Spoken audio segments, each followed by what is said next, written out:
Good morning, Robert. Morning. Today is January 27th. June 27th. Oh, I'm sorry. Ooh, thank you. That's a great start. June 27th, 2022. This is a conversation with the Reverend Dr. Robert Black, who's the rector of St. Luke's Episcopal Church in Salisbury, North Carolina. Robert Black is a graduate of Wake Forest and the Virginia Theological Seminary. And he did his seminarian internship, I guess we would call it, seminarian work at St. John's Episcopal Church, Lafayette Square, where I was a member of the vestry at the time and also chair of his seminarian committee.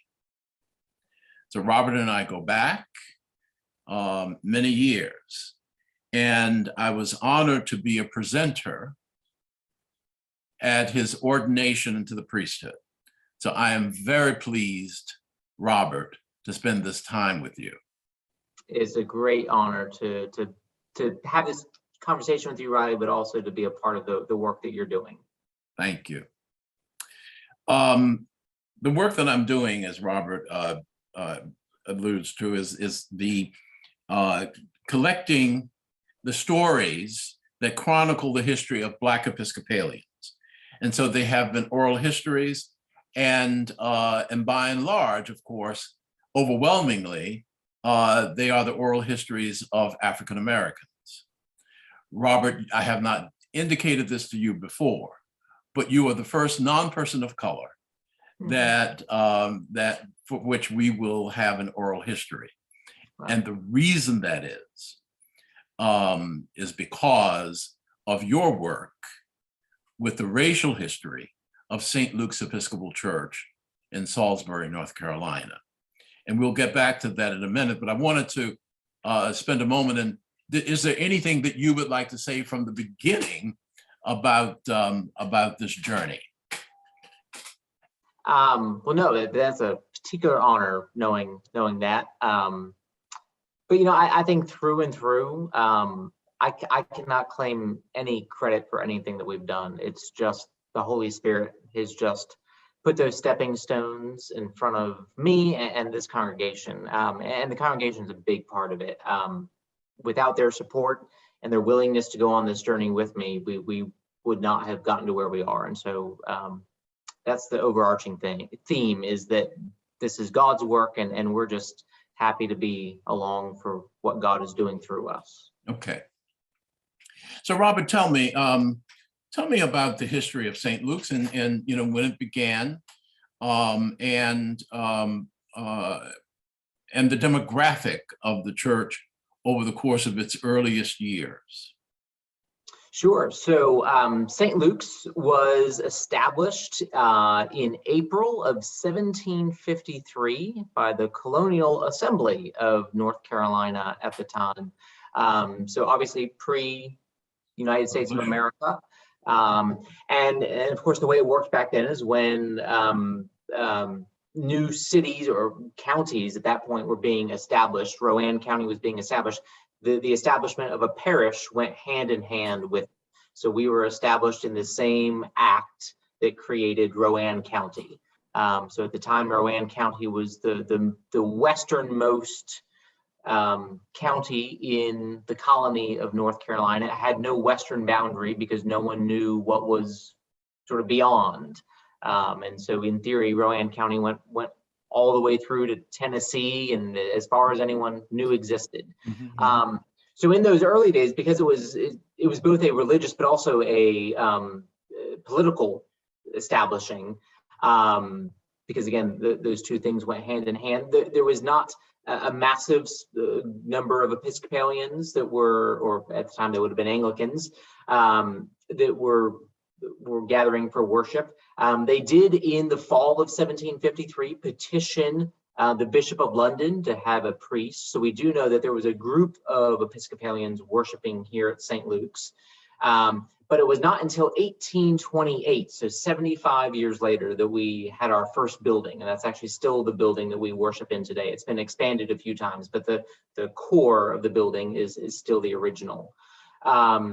And so in those early days, it was a lot of settlers. As I mentioned, this was the western edge of things. All the big cities in North Carolina were what we today would call down east, near the coast, Wilmington and New Bern and those sorts of cities. And so then on through the years, of course, there was the Revolutionary War, in which the Episcopalians were sort of generally siding with the English, the British forces. And so after the war, that left us in a precarious situation. But again, through the years, we always struggled. When you read the history of St. Luke's, you find, not surprisingly, as I think it's the case in most congregations, that it was a group of faithful women that kept things together. They were the ones that raised the funds when funds were needed. They were the ones that kept things going. And so then in the 1820s, we began moving towards the construction of our church, and then the rest is history. We do know some of our history, but some of our history, and we do have a fantastic history book. Some of the records, though, were lost. There was someone writing a history of our parish, I believe it was in the 1960s. Yes. And they took a lot of our records to write and had a house fire. And we lost a lot of parish registers, baptismal records, those sorts of things. So some of the questions that we would like to know about, especially the racial makeup of the parish, we don't have the full records of. We do have some, but not the full extent. From what we can gather, there's no physical evidence of there ever being a slave gallery in St. Luke's, but there is some evidence in the written record that it existed. And so we believe that it did exist. But to what extent those who were enslaved and then emancipated people of color, we don't quite know what their role or membership was at St. Luke's. If any. Right. I mean, there are some, again, very few baptismal records but beyond that, we don't know. We do, however, know through some pretty easy to do historical research of just researching family names, that some of the most prominent slaveholding families in this region were members of St. Luke's. I see. And so we know without doubt that there was the possibility of involving those families in their religious life. Whether or not they did or not, we can't say with any definitive word. So it was, you would say that the Rowan County had an agrarian economy at the time? Very much so. Very much so. And so, I mean, it's likely that that there was chattel slavery involved. There were probably huge plantations about. Yes, absolutely. Yeah, very large plantations. There was a custom that was in some ways pioneered here in Salisbury called Sale Day on January, or lease day on January 1st of each year, where those in slavery would be leased as opposed to being sold, which was just a particularly heinous way. I mean, slavery, of course, is heinous, but the leasing made the slaveholders even more callous, because it's not even, the slaves were not even viewed as their own property. They were rental. Right. And the way that it tore families apart, again, there's no redeeming qualities to slavery. Right. Right. But then the further tearing apart of families for leases, and so some would go here, some would go there. And so that happened, I mean, just a block from the church at the main square of town, where those sales happened on New Year's Day every year. And so, yes, we know that that's a part of the history of this church.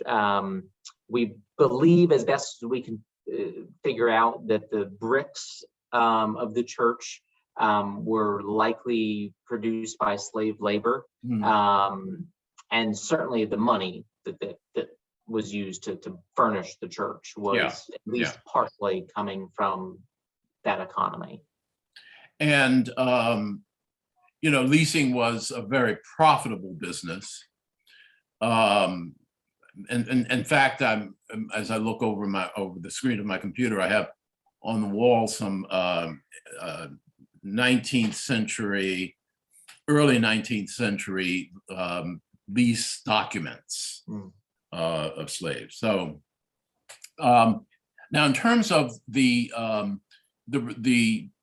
relationship of slaves to the larger church, or maybe even St. Luke's, would it be correct to say, if you know, that baptisms of slaves, that was common?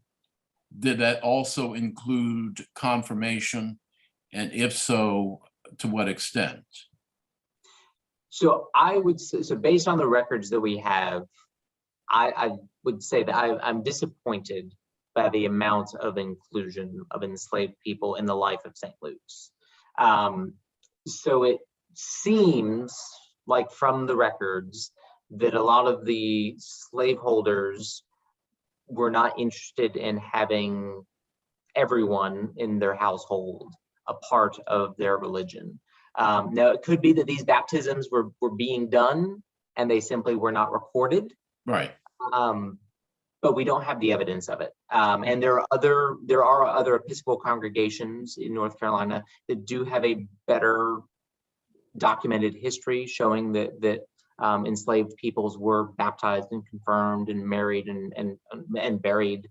Our records just don't indicate that. So whether that's sloppy bookkeeping or whether that's an indication of apathy, I can't say definitively, but when we really looked into that history, I was disappointed to find how sparse the evidence of inclusion of enslaved peoples was in the sacramental life of St. Luke's. You know, it's not unusual also to find, particularly in the earliest days of the colonies and then America after the Revolution, that there are some parishes, Anglican parishes, that own slaves and made some money. The people who became the president of, I can't think of his name now, president of Princeton, for example, was the rector of a church that owned slaves and leased them out, which is how they made a lot of money. So how did you get to St. Luke's? Sure. Well, I was serving at St. John's Lafayette Square until 2010. And then came down back to North Carolina. North Carolina was my sending diocese. It's where both my wife and I's families are from and live. And so took a call in Greensboro, North Carolina, serving as an assistant rector for 4 years, and then felt that it was time to go and be a rector somewhere. And so really didn't, I alluded to the Holy Spirit earlier, and never would have imagined that we would end up in Salisbury, just a couple miles from where my wife and I went to high school, and where, even just an hour from Greensboro. But I think that's where the Spirit brought us. And so came here in 2014, and it's coming up on the 8-year anniversary. And it's been a splendid and fantastic time here. And thank God every day for it. And you and your wife knew each other in high school? Did you date in high school? Yes and no. So we did know each other. Tyler, my wife, is a year older than I am. So we never dated while we were both in high school, but we dated throughout my senior year of high school when she was off at college. I see. And where did she go to college? She went to Wake Forest as well. Oh, so as well. Yeah. And did you and Tyler, you started your family back in North Carolina, didn't you? We did, yes. So our oldest daughter, Eleanor, was born in Greensboro in 2012. And then our youngest daughter, Rowan, was born here in Salisbury in 2015. Oh my goodness, they're getting old. I know. Oh. Yes. Not us, just them. Do they enjoy it there? Yeah, they very much do. It's a great city to raise kids in. There's just no traffic issues, so if you want to get from one place to the next, you don't have to worry about traffic, which is very nice. And then again, both of our families are just down the road, and that's been I knew that would be a gift, but it's been so much more of a gift than I think we could have realized. Yeah. To be able to raise family close to their grandparents. And when you got to St. Luke's, when did you first realize that the questions about race were important enough for you to look into? The seed of it really happened before I was even called here. It was while I was when I was here for the finalist interview in person. There was someone from the search committee that was driving Tyler and I around town, and we were coming back to St. Luke's for a tour or some sort of event here at the church. And when we pulled up to St. Luke's, I noticed that the county jail is immediately next door. I mean, just absolutely right there. I mean, you'd almost touch both buildings if you stretch your arms out.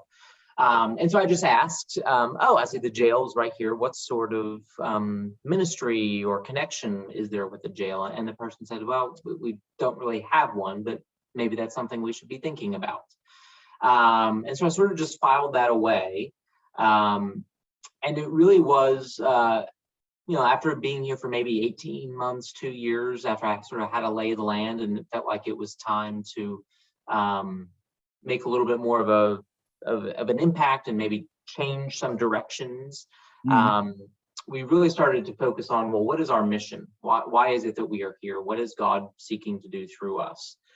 And while we well, I don't even know if we had a mission committee at the time. I think we might have called it an outreach committee, and we did small things. I mean, I'm not to diminish what we did, but it was canned food drives and going to the homeless shelter and Habitat for Humanity and all good things, but there was no cohesive vision to what we were doing. And I very much believe that a church without a mission is not a church. And so, Proverbs. Yeah. And so we started discerning, well, what is it that our mission might be? And what is God calling us into? And so based on, the Jesus question in one of the parables of the Good Samaritan, who is my neighbor? Mm-hmm. And so we started asking the question, who is our neighbor? And I've already mentioned the county jail. Also on our block, in conjunction with the jail, is the sheriff's department and 2 courthouses. One is the historic courthouse of the city and the county that's now a museum. But then also on our block is the current courthouse for Rowan County. And then all around us, as you would expect, are lawyers' offices. And then just a block away, we've got the police department. So we are surrounded by the criminal justice system. That is our neighbor. But being in the midst of all that is certainly an indication of the establishment nature Absolutely. Of St. Luke's. Absolutely, yes. So St. Luke's, yeah. I mean, so you've got the original courthouse, then you've got St. Luke's, and then you've got what's called the Old English Cemetery. Okay. Which is not the parish's cemetery, it was the city's. But that's sort of, when you were setting up a city, that's what you did. You got to have your courthouse, your church, and your graveyard. And I mean, that's establishment. And we are right in the middle of that line of those 3 sort of foundational pillars of a community. So would you say that St. Luke's was the, by the way, was it the first structure, one of the first structures downtown? It would have been certainly of the ones that are still standing. Yeah, absolutely. It's one of the oldest. There were others. There were some other structures. Yeah. Just because, as I mentioned, so Salisbury. Salisbury was established in 1755. The county in 1753, and then our building wasn't there for 75 years. The current building. Yeah. So there was other things in existence. Okay. Yeah. All right, but it's a cornerstone. Oh, absolutely. Yeah. Absolutely. Now, as a part of that, what was the demographic makeup of St. Luke's when you got there? It was predominantly white, but not not exclusively. So there was an African American Episcopal congregation here in Salisbury that was established in the early 1900s and was closed in 1970, St. Philip's Episcopal Church. And when it was closed, it was merged into St. Luke's. Well, I lament that happened because St. Philip's, I mean, the reasons why they had to be closed is the story of racism in America. I mean, they were under-resourced, not given the tools they needed to succeed. And yet they persisted for decade after decade with not being given all the resources that St. Luke's and others had. And so while I lament that that's the story of St. Philip's, that they had to close, St. Luke's has been undeniably blessed and strengthened because of that merger. And that is where a lot of the diversity that we have. So several African-American members that used to go to St. Philip's are now at St. Luke's. But then also we have several families that are of African ancestry, or even their first generation. I mean, so they are from different countries in Africa. African diaspora. Correct.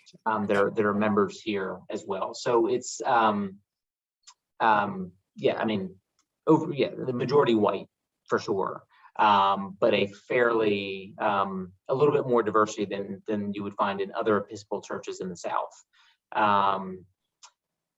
Politically, what you would expect for an Episcopal church in the South, certainly probably leans more on that progressive side, but more certainly more that would be labeled conservative than the stereotypical Episcopal church because of our geographic location. Yeah, and but one quick question about St. Philip's. We'll go back to St. Philip's in a little bit, but when it was merged, did St. Philip's have a usable and good record of its own history? Their records were not as robust as maybe others. And again, some of that I believe is related to just funding issues, and a lot of their vestry minutes were handwritten, whereas a lot of St. Luke's ended up being typed out. And of course, the preservation isn't as good, ink fades and those sorts of things. So they do have some records, but they weren't quite as robust as they might have otherwise been. Mm-hmm. And where are they housed? Do you have them? Do you have them there at St. Luke's? They are at the diocesan archives. I see. Oh, that's right. North Carolina, your diocese has a wonderful archive. Mm-hmm. Mm-hmm. Do you have an archive there at St. Luke's, or do you share one, or do you, or is it in addition to the diocesan archive? So we do have one here at St. Luke's. As I mentioned earlier, we did have that fire, not at the church, but with a lot of our records. But we do have a walk-in safe that has a bunch of records in it. Yeah. Now, when you got there and you had these some diversity in these families, what piqued your interest in the racial history? What was it? Yeah, so it was, well, when we were exploring who are our neighbors, and it was the criminal justice system, we thought, well, the first thing you do is you learn about your neighbors. Okay. And so we started learning about our neighbors. It became very clear to us that we were not welcome through the front door of the criminal justice system. So in doing things that we would typically call prison ministry, there was zero interest in having us participate in those sorts of ways. I won't speculate as to why. I mean, I have some thoughts on maybe why they didn't want people seeing what the inside is like in the jail. But nevertheless, we were pretty clearly told, thank you, but no thank you. So we said, okay, that's fine. Front doors closed, we'll find a window that's cracked open. And as we had been learning about the criminal justice system, we found that there is just, thanks to technology, such a wealth of information out there, where, especially TED Talks, where we could have speakers that would generally, I mean, we would not be able to get to St. Luke's. People like Michelle Alexander, Brian Stevenson, put their TED Talk on a big screen, and all of a sudden they're in the room. And so we started watching TED Talks and then having conversations about it. There's a Soldiers Memorial AME Zion Church is on the corner just diagonal from St. Luke's. And so we started doing a lot of this work with them, where we would watch these videos together over a meal, and then have discussions about what was in the videos, which of course is always related to race when you're talking about issues of the criminal justice system, Michelle Alexander, Brian Stevenson's work.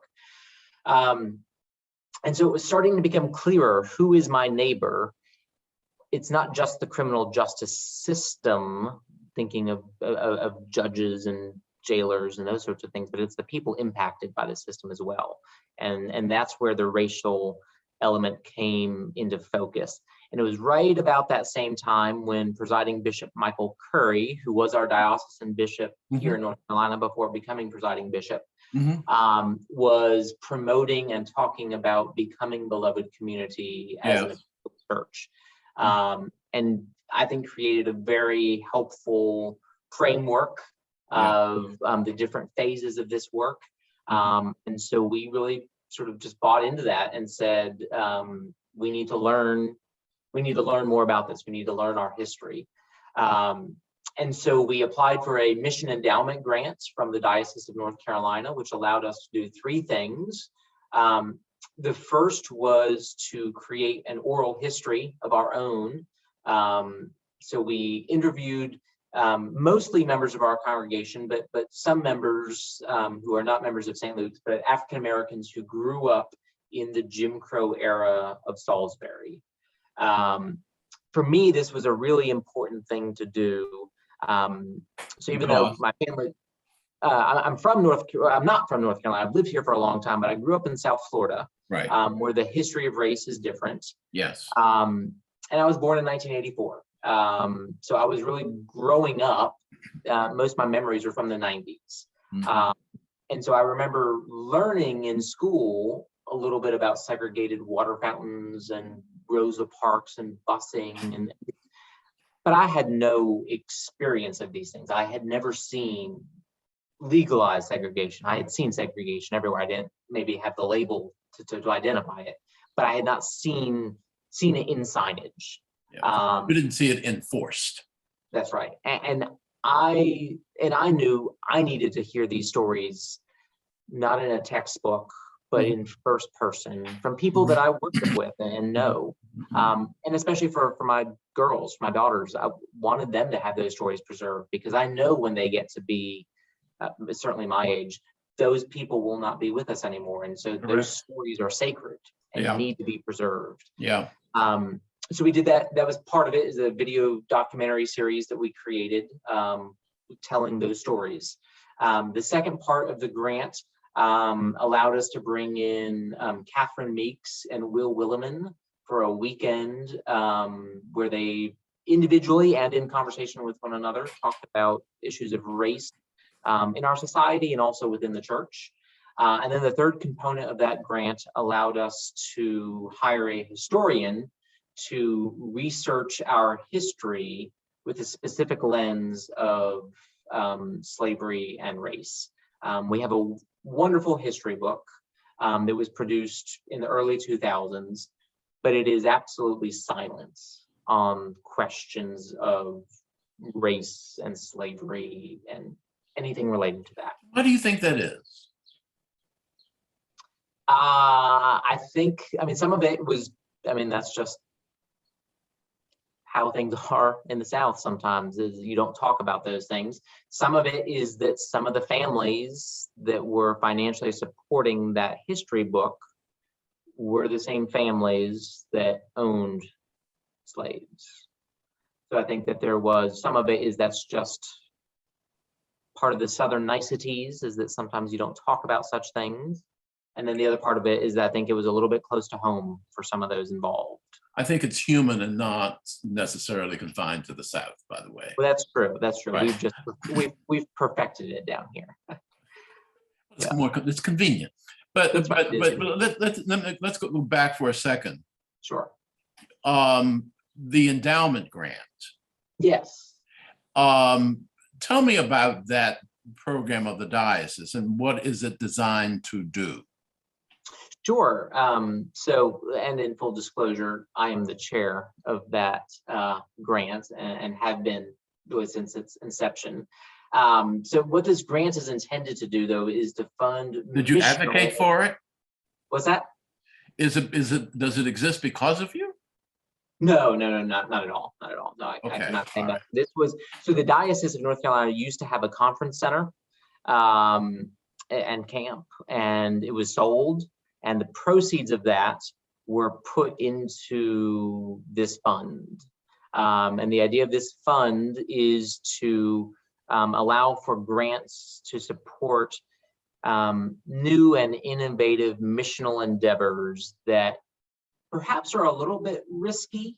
So this could be, churches trying to get off the ground or trying to do something new and innovative that maybe other grants would say, that's a little bit more of a leap of faith than we typically fund. And so we've done, just all sorts of things through the years that this grant has been able to fund. Sometimes it's for established congregations that just want to be able to do something new. Right, and then there's not already funding for. Sometimes it's for much smaller congregations that are really just trying to get going. And what was the size of this endowment grant? The grant that we received was $24,000. Okay, and who wrote? No, not who wrote it. How was the application to receive the grant crafted? So I'm a big believer in, and I've already mentioned that this was always a group effort. So I had a committee of those who were really involved in some of those conversations, coming to those TED Talk viewing evenings, and we worked on it together. And we talked about, well, what are the things that we really want to do? It was really, again, being sort of on the younger end of things, I was the one that really pushed for the oral history and said, I need, as a younger person, I need to hear these stories. Yeah. I had never seen them. Yeah. And then others had talked about, well, let's bring in someone. And so that we started thinking, well, who would we want to bring in? Catherine Meeks had recently done a clergy day. Head of the Absalom Jones Center in Austin, Texas. Right. And she's in New York. Atlanta, Georgia. Atlanta, Yeah. That's right. I'm sorry. Yeah, Atlanta. But she had been in North Carolina to just do a clergy workshop. And so that's where I got introduced to her work. Okay. And then Will Williman is just, I've sort of always been a fan of his preaching. And so he's written extensively on his own story of being a pastor in the South and how that's intersected with race. Right, and he was at Duke for a long time, wasn't he? Yes, he was at Duke for a long time, and then he was the Methodist bishop of Northern Alabama for a period of time, but he's back in Durham. Okay, yeah. So that's how it was crafted, and tell me about how did you socialize, for lack of a better word, not because you had already obviously succeeded in persuading your congregation of the need to do it. How was the implementation, the steps of implementation, how was that received? And what steps did you take to make it, how would I say, to make the congregation hospitable hosts? Yeah, so I think some of it was that it was always done through special events and offerings of some sort. So in some ways it was an opt-in. I think now it's very much part of the DNA of the place, but at the beginning, Oh, it we'll wasn't get back to happening. that. The DNA of that, that's interesting. Okay, go ahead. But it wasn't happening primarily in the main liturgy on Sunday mornings. Right, okay. But those who were not ready or willing to engage with those conversations, it was not forced upon them. So that was one way. Another way is again, through just the educational pieces, through watching TED Talks, involving our youth group in some of that. And so it just became, again, as far as a fairly low level as far as anxiety. We didn't jump in and say, all right, today we are talking about the legacy of white supremacy at St. Luke's and reparations. We didn't start there. We started by saying, hey, we're going to watch a TED Talk. Okay. And which allowed some people to come along because it was smaller incremental steps. But then the rollout of those 3 parts of the grant, the timing just was, what was I think a part of the success of it is the first thing that came out was the oral history documentary series, because several of the people in those videos, well, so one was our diocesan bishop, Sam Rodman, was interviewed for that. Michael Curry, presiding bishop, was in that. But then it was the pastor of Soldiers Memorial, who grew up in Salisbury, someone who grew up at St. Luke's, actually at St. Philip's and then St. Luke's, but then she moved to Tennessee and is a deacon there now. But then the others were all members of St. Luke's, beloved members of St. Luke. And so when you had white and black, and when you had people, African-American, Black members of St. Luke's, who people have worshipped with and served with and laughed with and cried with for decades, telling their stories in their own words, it's hard to say, well, I don't believe that. I mean, it's impossible, almost impossible to say that. And so when we launched the video series, we showed so all the interviews are available as full-length oral histories. But there's a composite video that was made that's about 20 minutes that sort of weaves it all together. And we debuted that, and then had a panel conversation among the people who were interviewed in it. And you then you sent that to me. Yes. It's quite good. I've distributed that carefully. I mean, I'm trying to inspire others. And so I think that by starting with that really helped to bring people along, because it was their brothers and sisters in Christ leading the conversation. I very intentionally sort of took a backseat on that. If you watch the video, I am nowhere in that video. Right, that's right. And even when we presented it, I wanted the focus to be on the people who had the bravery to tell their stories. There was actually another person that, and I'm obviously not going to name names, not a member of this congregation, but a prominent member of our community, who we had asked to do an oral history. And at first this person said yes, but then as we got closer to the date of the filming said, if I'm going to tell the truth, I would lose too many friends over it. And so, which indicates just how real this history still is for people. What was that? Was that a white or black person? That was a black person. A black person. Well, let me, let me just take a slight veer out of the lane here and just say one of the purposes of this conversation is that these stories of parish histories, as I mentioned, have been coming in to the seminary and to the collection over the transom, I call it. What I've since discovered is that stories like yours are beginning to proliferate. In this coming October, there is, so we're trying to figure out a way in which we can inform and empower and inspire other parishes to do what you are doing. And so we want to put together, we're planning it now, put together a host of rectors and archivists and historians of existing parishes who are doing the same thing. And it's being done in the Diocese of Pennsylvania. And so people at Temple University are beginning to organize it. and it Oh, will great. be virtual, Robert, and I would like you to participate in it. So the question is, how do you do a parish history? So you understand what I'm yeah, saying? yeah, yeah, Okay. yeah, yeah, All right. So anyway, we'll get back to that. yeah, yeah. So you're a pioneer, is what I'm saying. Probably didn't realize it at the time. I think, like I said, we were just taking the next faithful step. But yeah, yeah. And so once that conversation had sort of happened with people that everyone knew and trusted, Yes. that then prepared the ground for Meeks and Williman to be here, two nationally known speakers, and we were very intentional. A Black woman and a white man, a lay woman, a Methodist bishop, so that there would be something for everyone to connect into one way or another. Both were fantastic.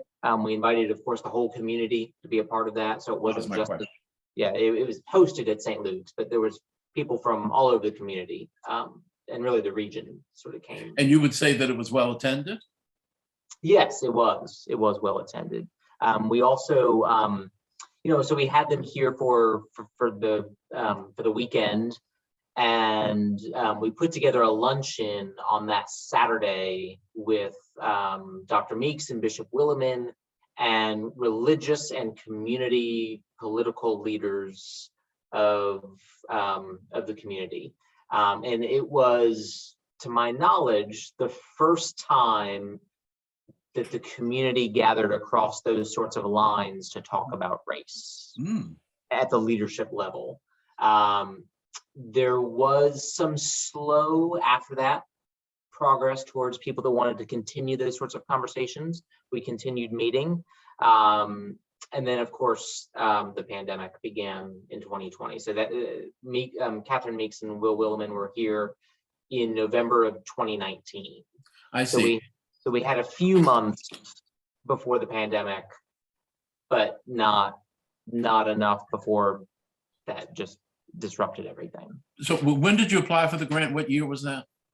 That would have been, I guess it would have been 2018. We applied for that. Right, and so in you got the grant in 2018, and then you began the program. Right, and then planned out the video series and did the interviewing, and because all that was happening over the summer. And I want to say it was maybe September of 2019 when we debuted the video, and then we had the weekend with Meeks and Williman in November, and then January of 2020. We had the historian present his findings on his research of the history of slavery and race as it pertains to St. Luke's. And the historian was the historian also part of the grant?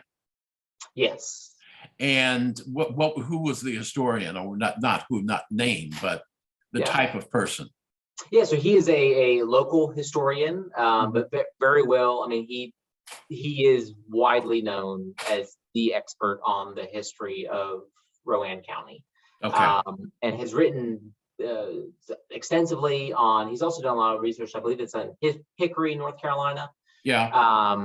But I mean, he's he was a professor at Episcopal College, which is one of the local colleges here in the history department. So he's got all the credentials and all that sort of stuff, and knows his way around to newspaper archives and all that sort of stuff. I see.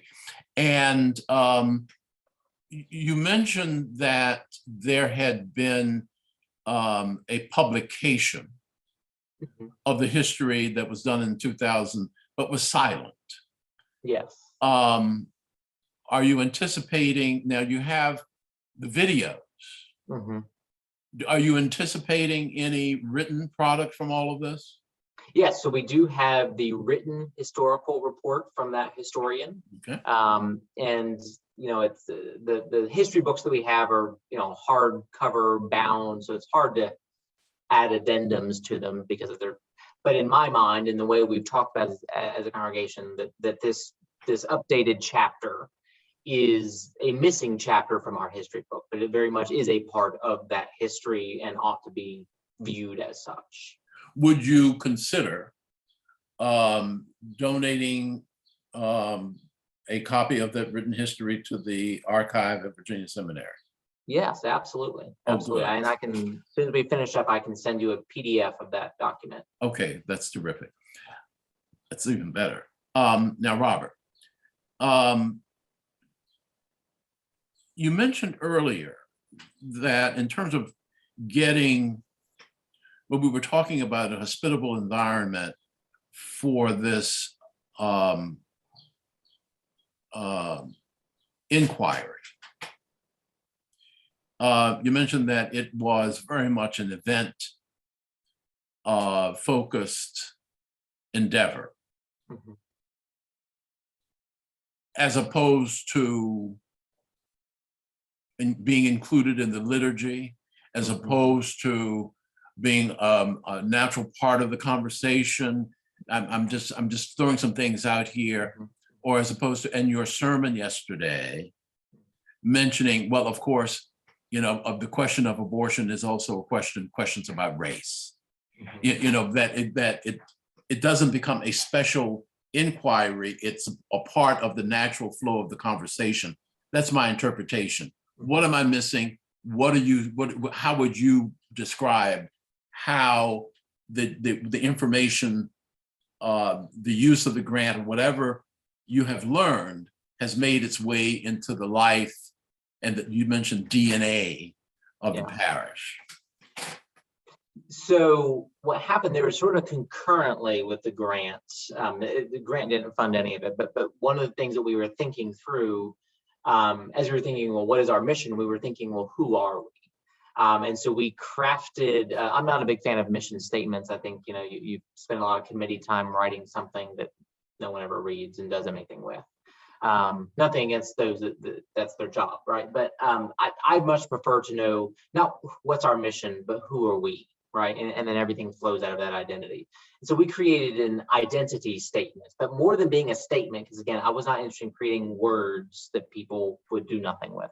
So we created an image that has some words in it, but it's much, a logo can be used everywhere on bulletins easily.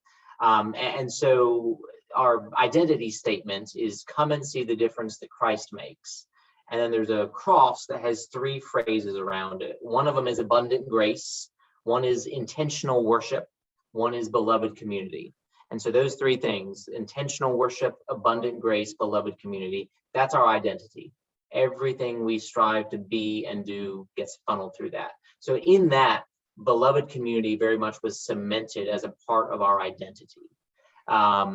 And so now it's just, one of the most heartening things for me was, and I don't remember where it was. I don't even remember when it was. It was at some point probably after the video series and after the weekend with Meeks and Williman. I was just out in the community and I heard someone saying something about St. Luke's, and the person they were talking to didn't know what St. Luke's was. And so then the other person said, it's that beloved community church. And for me, that was just like, yes, that's what yes. And it's a part of the, right. And so we can talk about beloved community now and everyone knows what it means. And so obviously. Did you share that with your congregation? Oh yeah. And so obviously we're standing on the shoulders of giants. Michael Curry, who came up with that framework, Martin Luther King, who really championed it. Indeed. Howard Thurman. Yes, yeah. And so it is a part of the DNA of the place now, and in a way that it's even more part of the DNA of the place now. Is as you know, we've launched an icon project where we've completed the first phase, and so please talk about that. Yeah. So summer of 2020, after the murder of George Floyd, I was meeting with a member of St. Luke's, a prominent Black pastor in town, and the head of the local NAACP. And we were meeting just to talk about race in our community, specifically because at the time, it's no longer there, but we had a Confederate monument right in the middle of downtown. And so we were talking about these things. And in that conversation, it dawned on me that if either of those 2 Black gentlemen walked into St. Luke's, they would sort of look around and think, oh, this is a white person's church. Mm. Now I realize that iconography in a lot of African American churches is also overly Anglo, because of the companies that produced stained glass and those sorts of things. But our worship space just did not reflect beloved community. You would not, so we might be the church of beloved community, but the space, the physical space did not connote that. And I just, in that conversation, I just realized we've got to do something. It wasn't, I never really considered removing windows, both because of the cost and the political capital that would be required for that. Changing windows, so removing a window and changing them. I mean, that right. I mean, you get into issues of the integrity of art and all sorts of things. Mm-hmm. And the obvious solution, I thought, was, well, let's add. And so I did. Well, plus you have an architecturally significant building. We do. And I hope these kinds of things are protected. Yes. By local ordinance, that's zoning, right. And things and whatnot, historic preservation. Yeah, so I launched I think it was a 14-week, we were in the pandemic, so it was all on Zoom, a study of the stained glass windows and all the iconography and symbols of St. Luke's. So looking into who are these saints that are in our windows, why are they there? And then towards the end of the series, talked about representation. Who is portrayed, who is not portrayed, and who is not portrayed accurately. And again, it became obvious at that point. And so we do have 2 icons already at St. Luke's. Small, very traditional, but so that had already, the Spirit had already planted that seed decades ago that icons are not forbidden in the church. And so launched that project, and so we added an icon of our patron, St. Luke, where he is depicted as someone from Syria might look, as we think Luke was from what we call Syria today. Mm-hmm. And then added 4 saints in the main nave of the church, because all of the windows in that section of the church are of saints. Mm-hmm. And so we added William Delaney, or not William Delaney, I'm sorry, Henry Delaney. I was thinking of William Wilberforce, who is across from him. But so Henry Delaney was the first Black bishop in North Carolina. He was Bishop Suffragan, and was actually elected at St. Luke's. The convention that elected him was held here in the early 1800s. We have Elizabeth Duncan Kuntz, who was a member of St. Philip's that I've mentioned, and then became a member of St. Luke's. And then she would go on, she was an educator. She was the president of the National Educators Association. She was a Nixon appointee as the head of the Women's Bureau of the Department of Labor, and a local saint. Okay. We have William Wilberforce, who of course is very much white. And the reasoning behind William Wilberforce was to, again, a predominantly white congregation, to show here an example of using privilege and influence for the cause of beloved community. And I think he's one of the patron saint of the historically Black college. Yes. Yeah. And then Mancio, who is the first Indigenous person to be baptized in the Church of England in this side of the world that we know of. And his inclusion is significant because of that, but also that icon represents the Indigenous peoples whose land this church sits on. Of course. And then we added 2 very large icons in the back. The windows in the rear section of the church are all about Christ, and so we added 2 icons related to Christ. One is the Transfiguration, depicting Jesus and the Peter, James, and John, along with Moses and Elijah, as they presumably could have looked as people from the Middle East. Also, what was important in that one is the inclusion of Moses and Elijah as figures of the Jewish tradition, to show that, to just counter any anti-Semitism that works against beloved community. And then the other icon is of the day of Pentecost. And it is I think, I mean, they're all lovely, but that one is just a splendid, magnificent icon. The commission that we gave to the iconographer on that was to play with the theme of Pentecost, because in the record in Acts of Pentecost, in the list of the people groups that were present, Luke, who wrote Acts, lists 2 people groups who were known to be extinct by the day of Pentecost. And Luke did not make a mistake. He, I think very intentionally, was saying that Pentecost is a day that transcends all, including time, including death, and these people that are extinct. Of the Medes and the Phrygians? Yeah, the Medes, yeah. And so I sort of, relayed that sentiment to the iconographer and said, so it's okay to portray people in an icon of Pentecost that probably weren't really there, because Luke did it. So we've got good grounding. And so the icon, and the other thing that we told him is we want anyone who walks in the doors of the church to find someone that they could connect with in this icon. The process, go ahead. I was going to say, so people of different ages, different ethnicities, people of different physical abilities, and then the dress is very different. So people from different eras. And someone told me a story of that icon. Someone that used to be a member here and then moved away had a photo of it and showed it to someone. And the person that they showed it to broke down crying and said, "I've never seen anyone like me in a church before, in church art." Oh. And again, that's beloved community, right? And so that's what I did not see, and that we made a concerted effort. So now it very much it's in the physical DNA of the place. They're large, and those 2 big ones, those are 5 feet by 7 feet. So they are big, they're not going anywhere, but we put brass plaques on the wall just to make sure. So it's not, the whim of the rector that these icons, no, I mean, these are part of the space now. So I want to get to the process by which this is all done. So they are affixed to the structure. I mean, in theory, they could be removed. I know, but they that was are the idea.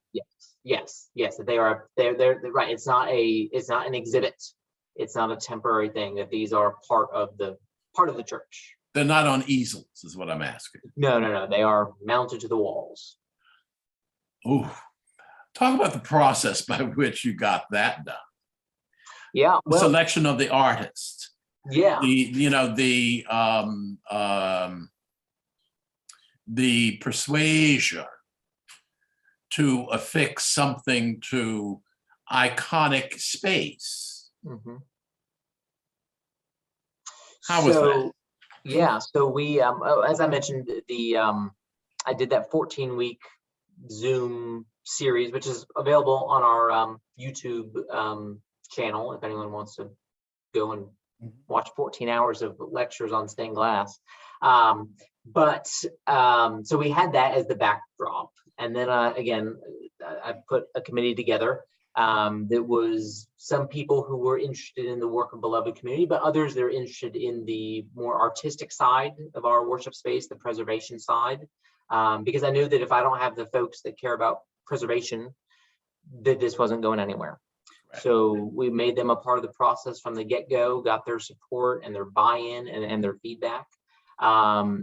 And then we brought the artists here. We were very insistent that we're not going to send you pictures of the church and ask you need to be in the space. You need to see how the light interacts with the current stained glass. You just need to get a feel for it. And I think that made all the difference. How'd you find the artist? So one of them, the one who did the 2 large ones is Kelly Lattimore, who I learned about through, after George Floyd, he wrote an icon called Mama of Madonna and Child, where the Christ figure very much looks like George Floyd. And so that's where I sort of was turned on to his work, contacted him and asked if he was interested in that commission. And then the icon of St. Luke was through a liturgical purveyor of all things liturgical, that, you know, when you need a new chasuble or a new thurible, I mean, he's sort of the guy I go to. And he had an iconographer. And then the other was members of the committee just Googling Episcopal iconographers and landed on, her name is Suzanne Schleck. She did the 4 that are in the nave. But she's got a nice North Carolina connection because she typically every year does an icon writing workshop at Camp Canoga, which is in the Western Diocese. And so that's where we found them, and it was a pleasure to work with them all. The woman who did the St. Luke icon has been commissioned as well to do 3 additional pieces for our chapel. Her name is Dorothy Perez. And the idea is the same sort of expanding of beloved community into the chapel, which has 3 primary stained glass windows, in which, you know, Moses looks like he's from Nebraska, and you know that. And I assume that you have to. Moses is from Nebraska. It's funny. They dealt with the lighting and how to illuminate them and blah blah blah blah blah. All right, so Robert, you didn't do all this for $24,000. No. So the icons were not a part of that grant. So the icons were relatively affordable. I mean, truth be told, I mean, a lot cheaper than messing with stained glass. So the icons that we already have. Yeah, stained glass is astronomical. Yes, I know. So the icons that we have, not the ones that are in production for the chapel, but the ones that we have, including the plaques and all that, came in maybe at $28,000. So total? Not. I mean, it's not nothing. I don't have that much in my wallet. Yeah, I can have it.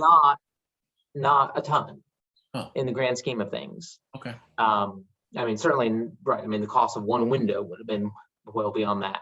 So that was a mix of fundraising strategies. The Elizabeth Duncan Kuntz and the Pentecost icon were gifts of the entire congregation. No gift too large, no gift too small. Anyone that wants to be a part of it, you can give. The other icons were all individual sponsorships. So folks that wanted essentially the naming opportunity to sponsor those. So you had a lot of support to do this. Yeah, we did have. Well, and again, if I had started here before the grant that did all that, no way. But as I said, you know, we were the beloved community church, so it just was the natural progression of this. And I think people realized when I articulated what led me to this, when I articulated, you know, we want our space to reflect the people we want to be. People understood what I meant by that. One of the members of the committee, who is Black, you know, she said that she was profoundly moved by the fact that St. Luke's is so committed to beloved community that we are willing to change our worship space in significant ways. And that really shows. I mean, yes, I know one way of saying it. Well, it's just icons, but we know the power of liturgy, the power of words, the power of space to shape us. And so for generations yet to come, this. And the other thing I love about it too is that it makes it clear that this is a living tradition. We are not a museum to the past. This is a living, breathing community. The space changes. And who knows? I mean, maybe in a couple 100 years, they will discern something new and the icons will be housed in a different location in a different way. And that's fine. That's what the Holy Spirit does. But we discerned it in our time and in our place. This is what we needed to do to prepare this generation and the next couple of generations for the future that we hope involves beloved community. When you mentioned that in the ways in which you said that she was moved by what you said, did you save your writings, your speeches about the steps that you were taking to become beloved community?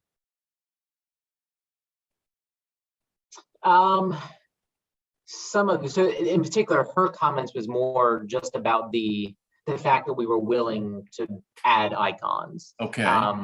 But I do have the sort of a letter that I sent to the congregation. Okay. Announcing the icon project, and I'd be happy to. Yeah. Could you send that to us as well? Yeah. Thank you. Yeah. Now, tell me about, and I want to go back because I get the impression that what you have done and are doing at St. Luke's has not only raised the profile of the parish, but has also raised your profile as someone who is a moral leader in the community. And Yes, that has been recognized. It has, yeah. We'll get back to that.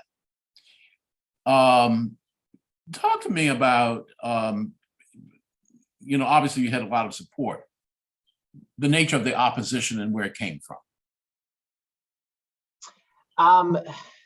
So the nature of the opposition has been mostly silence. So, Martin Luther King talks about, we'll remember the silence of our friends. And so some of it has been people that just choose not to engage.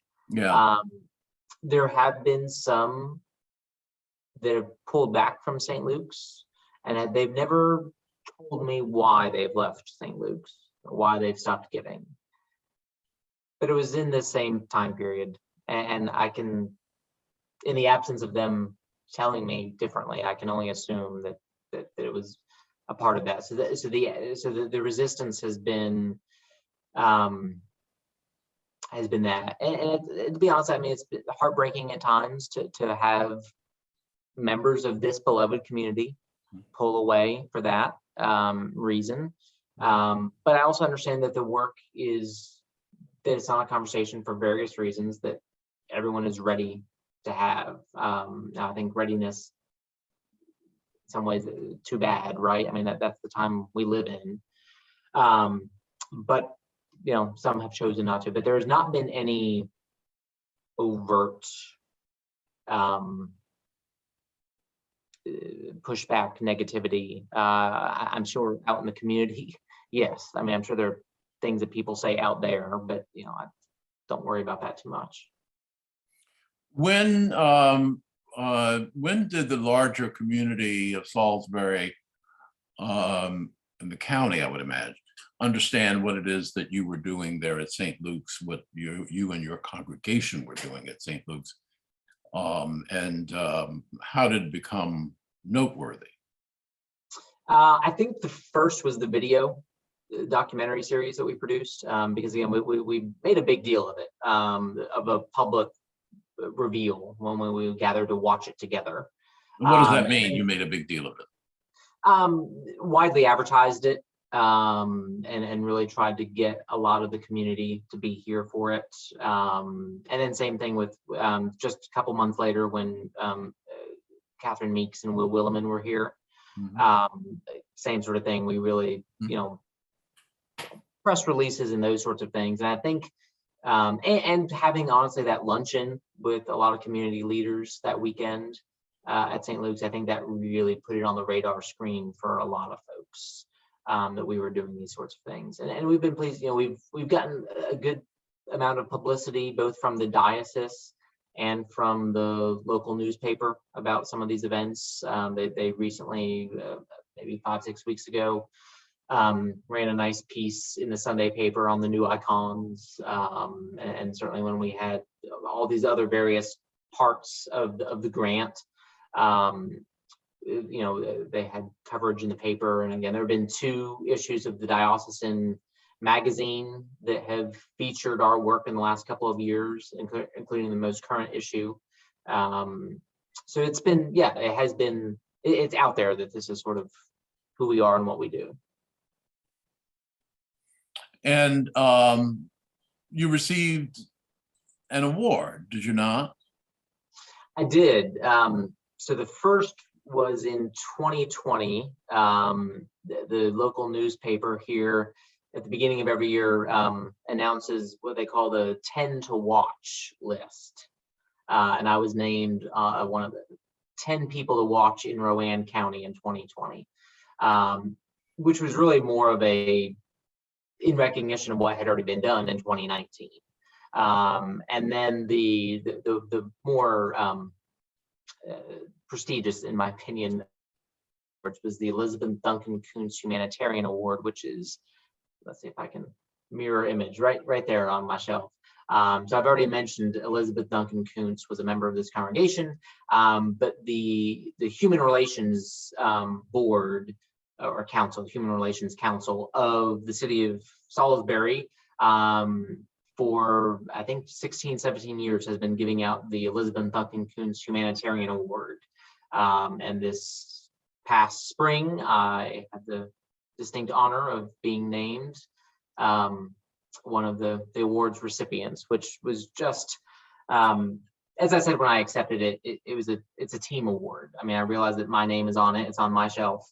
But again, it's something that the whole congregation participated in and enabled. But the fact that it's in the name of a parishioner just means so much to me. Well, Robert, that's wonderful. Congratulations. Thank you. Yeah, and I see it as a real, I mean, the fact that the newspaper honored me in the way they did and then receiving this award, to me, it's a validation of the wider community saying this is what we need. We need more of this. And so it when there are those moments of frustration and difficulty, I have those sorts of things to fall back on and remind me of the importance of this work. Haven't mentioned it yet, but we've also been doing racial equity workshops. I'm a part of the steering committee that's been bringing that in. So who's we? Who's we? So it started with me and the pastor at St. John's Lutheran Church, which is right next door. Both found ourselves in a neighboring county going to a racial equity workshop. We had no idea that each other was going to be there. Now, why'd you do that? As part of learning more. Okay. It was during this beloved community work and just wanted to learn more. Mm-hmm. And so we both found ourselves there and we were both impacted by it. We had coffee afterwards and said, we need this in Rowan County. So we put together a steering committee and we started hosting workshops. Again, the pandemic did what the pandemic did. It disrupted a lot of plans, but we're back on track now. We had some workshops pre-pandemic and we're back on track having workshops a couple times a year. And that's just a way of bringing the wider community into this work, into this, hopefully repairing the breach as the beloved community sort of framework puts it.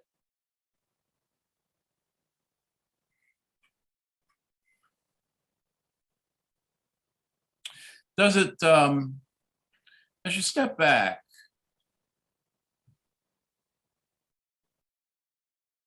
how do you assess, as a young, intelligent, moral leader, and very much, I wouldn't exactly say, I'm going to take back the term pioneer, but a leader in the vanguard of contemporary thought leaders about race. What surprises you? About the challenges? How would you assess progress?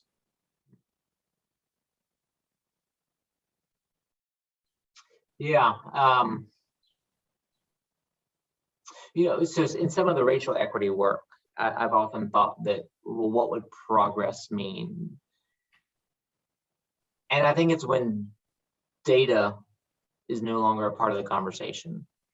When one's race has no discernible impact on economic future, health outcomes, employment, criminal justice interaction. I mean, just the list goes on and on. When race is no longer a piece of correlating data, that would be real, I think, measurable, or it would not be measurable anymore. So that would be progress. I think in the church, though, and in these conversations is just, in some ways, what we've been working towards is the normalcy of these conversations, where bringing up race does not automatically raise everyone's blood pressure. When it just becomes, I mean, especially in the church, which is my domain. I mean, that's where I live. We should be able to talk about sin, right? I mean, humans, we are like we have infinite ways to sin, right? We sin in almost in everything we do. So why is it so hard to talk about this particular sin, right? And so some of it is just framing it in that theological construct to say, look, it's not news that any of us are sinful.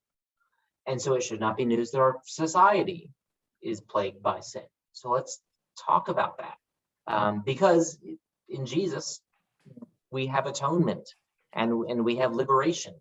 And we need not live subject to slavery, the slavery of sin. And yet so many choose it.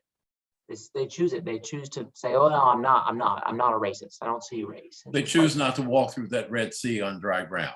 That's right. And so, I mean, it's, in some ways, that's what's baffling to me is how people that love to talk about sin just can't. Somehow they think that they are without sin when it comes to issues of race. In every other aspect of their lives, they'll acknowledge that they're a sinner. But when it comes to race, whether it's their ancestor or their society or their alma mater or their church, they just can't go there. And sometimes that's just surprising and unfortunate. And yeah, so I think progress though is just being able to have these conversations and to form enough trust and beloved community where people can maybe disagree and say, I don't. This is a hard conversation to hear, but I'm going to stay in it, and I'm not going to, I'm not going to leave a congregation over something like this. Or maybe I won't come to those events where I know you're going to be talking about that, but I can stay in fellowship with you in these other ways and come along. One of the great success stories is there was an older member of the church that came in my office one day and handed me a book that he had checked out at the local library and said, "I think you would enjoy this." About race and this is, and it was, off the top of my head, I can't forget a letter to my white colleagues, something like that, written by a Black professor at Harvard, I believe. Oh, yeah, and mentioned in the Chronicle of Higher Education not long ago, but go ahead. Yeah. And so, I mean, a book that's very clear talking about the need for reparations and all these sorts of things. And something this parishioner said to me, and this is not the sort of person that I would have expected this to come from. He said, I think I'm coming around to thinking that we really ought to have reparations in this country.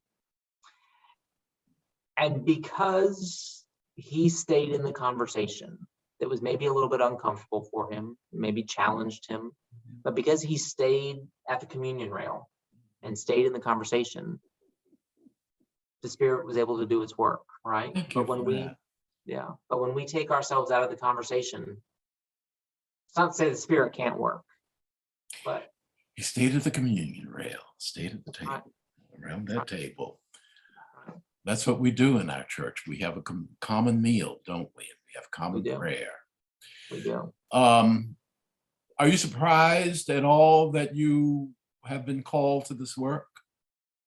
Yes, absolutely. I mean, this was not, as I've said, this is the Holy Spirit's work, not mine. I mean, none of this was on my, if you had asked me 5 years ago for a 5-year plan, none of this was on it. I mean, I don't know what would have been on it, but these sorts of things were just not on the radar screen. I probably would have had more boring responses about, church growth and, I mean, mission work is important, but I don't think it would have been this specific. And in some way, I mean, I know how important the work is, but I feel like it's just, we're just, like I said, we're just taking each next faithful step as it presents itself. I know that there's a next phase coming. I don't know what it's going to look like yet. I'm starting to sort of even see it, if using that image, if the water is in front of us, I'm starting to see maybe just below the surface, there might be a step over there. It's not Yeah. up yet. Yeah. But it's just really, it is one of those things that we just take that one step at a time, and God is good all the time and has been leading us, and I'm just confident that will continue.